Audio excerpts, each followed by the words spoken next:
తెలంగాణ ప్రజలకు, తెలుగు రాష్ట్రాలకు ముఖ్యంగా మంచి రోజులు వచ్చాయి.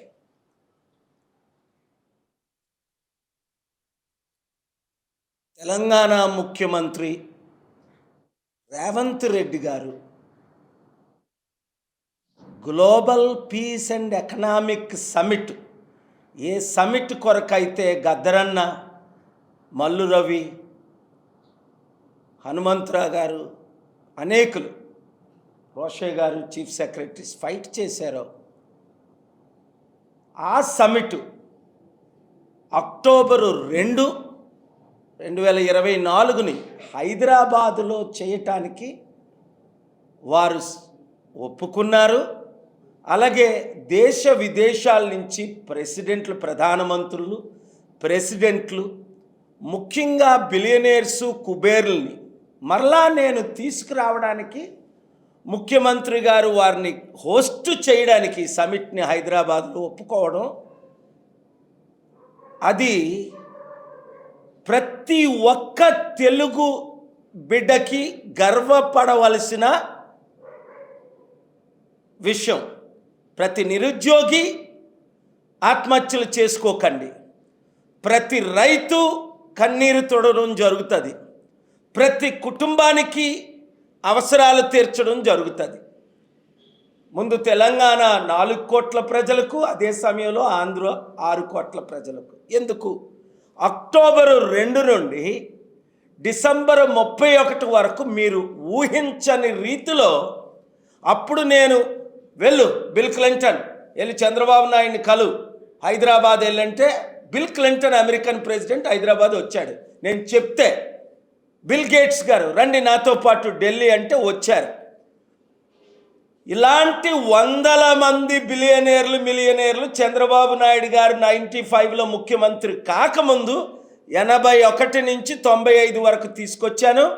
95 నుంచి 2004 వరకు మరల తీసుకొచ్చాను. 2005 జూలై 5ని సోనియా గాంధీ గారు ఏ పీస్ మిషన్ క్యాన్సిల్ చేశారో, 2007 జూన్ 8ని ఏ సమిట్ అయితే క్యాన్సిల్ చేశారో, Gandhi King Paul centre, United Nations headquarters రావడం, సంవత్సరానికి లక్షల కోట్లు, అది ఇప్పుడు నా తమ్ముడు ముఖ్యమంత్రి రేవంత్ రెడ్డి ఒకటే అన్నాను స్లోగను, రాజశేఖర రెడ్డి గారిని, చంద్రబాబు నాయుడు గారిని, కేసీఆర్ గారిని 16 ముఖ్యమంత్రులు పాట్లో వేసి కుక్ చేస్తే, వండితే ఎవరు బయటకు వస్తాడో ఆయనే హీరో రేవంత్ రెడ్డి. నేను కొంతమంది కాంగ్రెస్ నాయకులకు వార్నింగ్ ఇస్తున్నా, మీరు కూడా ఎన్టీ రామారావుకి వెన్నుపోట పొడిచినట్టు రేవంత్ రెడ్డికి వెన్నుపోట పొడిచి ముఖ్యమంత్రి అవ్వాలని ఒక 4 ప్రయత్నిస్తున్నారు. గుండె గీసేస్తా, పైకి పంపించేస్తా, ఒళ్ళు దగ్గర పెట్టుకొని ఉండండి. ఎవడైనా జంపు జిలానీలా 100 కోట్లు 1000 కోట్లు ఇచ్చి ఇంకో ఈ పార్టీలో చేరమని మీరు చేరారా, మీ ఇంటికి వచ్చి మీ ఇల్లు తగలబెట్టేస్తారు కుర్రాలు. యూత్ రెచ్చిపోయి ఉన్నారు ఈ మంచి రోజుల కొరకు. 1500 మంది అమరవీరులు ప్రాణం పెట్టారు. ఈ బంగారు తెలంగాణ, దరిద్ర అప్పులు తెలంగాణ, కేసీఆర్ గారిని, కేటీఆర్ గారిని నేను మనవి చేస్తున్నా, మీరు కూడా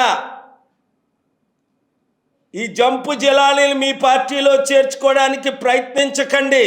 ఎందుకంటే ఉన్నారు, వాళ్ళు ఎవరో నాకు తెలుసు, వాళ్ళ పేర్లు రాహుల్ గాంధీ గారికి కూడా చెప్పాను నేను, వీళ్ళు దొంగలు, వీళ్ళు మంచోళ్ళు అని.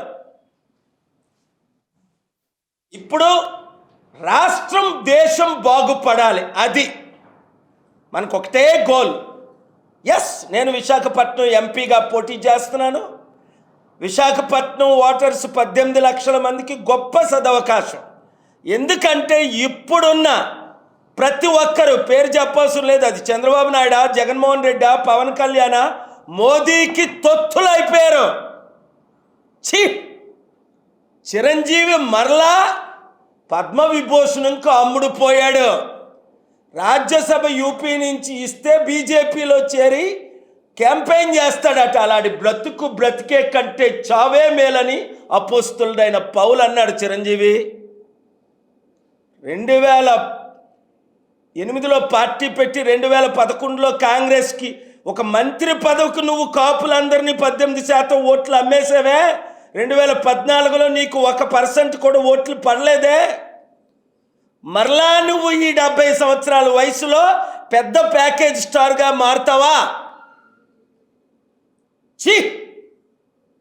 భారతరత్న 3 సార్లు ఇచ్చారు, తీసుకోలే. ప్రపోజ్ చేశారు ఎవరు? బాలయోగ్ గారు స్పీకర్గా ఉండేటప్పుడు, ఎర్రమనాయుడు గారు మంత్రిగా ఉండేటప్పుడు, బీజేపీ తరపున వైస్ ప్రెసిడెంట్ షెకావత్ గారు 7 సార్లు నోబెల్ పీస్ ప్రైజ్ 3 సార్లు ఇస్తూ వద్దన్నా. నాకెందుకు నోబెల్ పీస్ ప్రైజ్లు, భారతరత్నలు?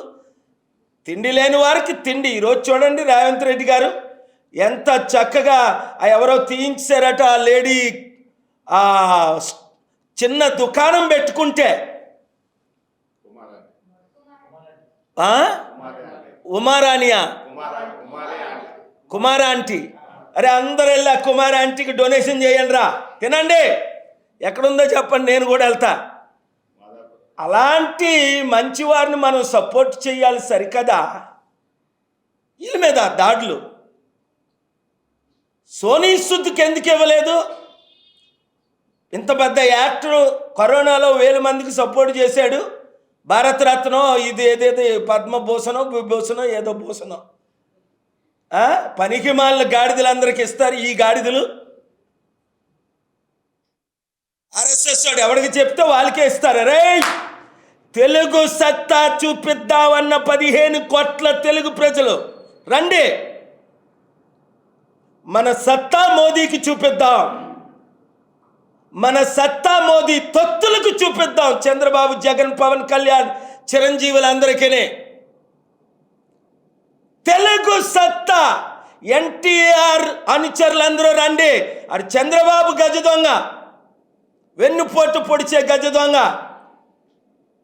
చెట్టు పేరు చెప్పి కాయలు అమ్ముకుంటున్నారు వీళ్ళందరూ. అంబేద్కర్కి ఏమో 450 కోట్లు ఖర్చు పెట్టి విగ్రహం అట. రాజ్యాధికారం ఏమో వీళ్ళకి, మనకేమో విగ్రహాలు. ఎందుకు? మనం బీసీలు దళితులం కదా. నేను బీసీ కాపుని, దళితుల అమ్మాయిని పెళ్లి చేసుకున్నాను. కులాల మతాలకు అతీతంగా ఫైట్ చేస్తున్నాను 42 సంవత్సరాలు. 200 దేశాలు మన్నతు ఇచ్చారు. ఇప్పుడు చూడండి అక్టోబర్ 2 సమిట్ ఎలాగ జరుగుతుందో చూడండి. జరగకుండా ఏ శక్తులు ఆపితే వాళ్ళని బటన్ నొక్కి పైకి పంపిస్తా. దేశంలో ఉన్న నెంబర్ 2 మంత్రి గారు నా ఫోన్లోనే రేవంత్ రెడ్డి గారితో మాట్లాడారు, కంగ్రాచులేషన్స్ చెప్పారు, వెల్కమ్ చేశారు. అది అందరం కలిసి పని చేయాలి.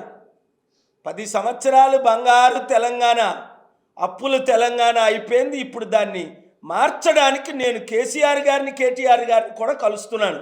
వారు ఆహ్వానించారు, నేను కలుస్తా. అందరం కలిసి పని చేద్దామని. ఎటువంటి రాంగ్ స్టెప్ ఏ ఒక్కరు వేసినా సహించేది లేదు. నేను రంగంలో దిగాను నా ప్రజల కొరకు, నా తెలుగు ప్రజల కొరకు. ఎందుకంటే 2005 జూలై 5లో పీస్ మిషన్ క్యాన్సిల్ అయ్యి 2007 జూన్ 8లో అప్పుడు TV9 8 గంటలు లైవ్ ఇచ్చింది.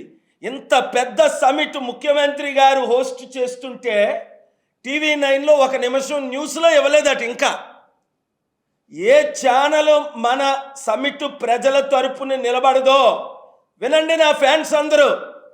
కోట్ల మంది మీరు యూట్యూబ్ల ద్వారా చూస్తున్నారు. ఏ ఛానల్ మనకు కవరేజ్ ఇవ్వదో ఆపేయండి.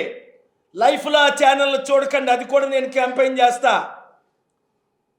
మోదీకి తొత్తులైన ఛానల్ ఏవి చూడకండి. ఇంకా నేను స్టార్ట్ చేయలేదు, చేస్తాను. కోర్టులో ఫైట్ చేస్తా. ప్రేమతోనే ఫైట్ చేశాను కేసీఆర్ గారితో. ఆయన నా మీద 3 కేసులు వేశారు, నేను 3 గెలిచాను. నేను ఆయన మీద 5 కేసులు వేశాను, 5 గెలిచాను. సమిట్ ఇవ్వనప్పుడు కోర్టు నుంచి ఆర్డర్ తెచ్చుకున్నాను. అక్టోబర్ 2, నవంబర్ 14 సిబిఐ ఆర్డర్ తీసుకొచ్చాం ఆ 4 ఎమ్మెల్యేల మీద. కామారెడ్డి రైతుల గురించి ఫైట్ చేసాం, ఆర్డర్ తీసుకొచ్చాం. సెక్రటరియట్ ఆయన పుట్టినరోజును ఓపెన్ చేయకూడదు అనుకున్నాం, ఆర్డర్ తీసుకొచ్చాం. ఇలాగ ప్రతిదీ ఆర్డర్స్ కోర్టులు ఉన్నాయి మనకి. Thank you very much.